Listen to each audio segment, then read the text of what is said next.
আমি বাসায় গিয়া জানতে পারলাম, আমার যে সঙ্গে ফোন করলো যে আমাদের রাস্তার ভিতরে এবং বাড়ির গলির ভিতরে ওরা গালিগালাজ করতেছে, এরকম কিছু ঘর দুয়ারের ভিতরেও বেরিয়েছে।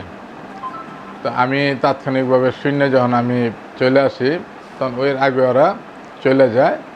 তো আমি যখন দেখি যে এই ভিডিও ফুটেজের ভিতরে এরা কার নির্দেশক্রমে তারা এসে এরা হচ্ছে কাউন্সিলর রুহুল আমিন মোল্লার এবং হাজি মুসলিউদ্দিন মুসলিম সাহেবের নেতৃত্বে তারা এই হামলাটার এই ছেলেদের ইন্ধনদাতা। তারা যে সময়গুলা আমাদের বাড়ির ভিতরে যে সময়গুলা প্রবেশ করে তখন আমি দেখলাম যে যুবদল নেতা কাজী নুর আলমের ভাই কাজী ওহিদ আলমের নেতৃত্বে অনেক লোক, যেটা হচ্ছে গিয়া একটা হচ্ছে গিয়া হাসনাত, একটা হচ্ছে গিয়া নজরুল ভুইয়া, আর একটা হচ্ছে গিয়া মুরাদ।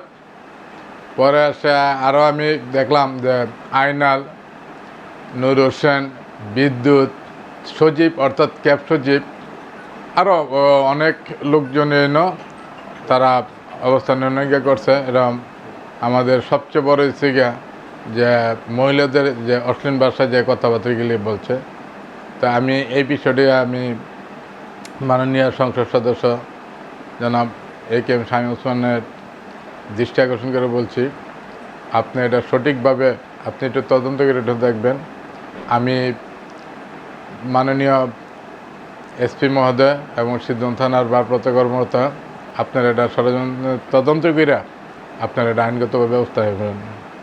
শুক্রবার দিন 24শে মে রাত 10:50 যে সময়গুলো বাড়ির মধ্যে প্রবেশ করে যখন অশ্লীল ভাষায় যখন বকাবজি করছে, সবচেয়ে বড় বিষয় হচ্ছে গিয়ে যেহেতু মনে করেন আমার ছেলে গেলে আছে, আমার পরিবারের সদস্যরা আছে, এরকম আমাদের বাড়ির আমার চাচতো ভাই চাচতো বোনেরা ছিল, সবাই এটা দেখছে এবং সবাই এটা খুব প্রকাশ করছে যে কোন জায়গার কোন ঘটনা কেন বাড়ির মধ্যে আসলো।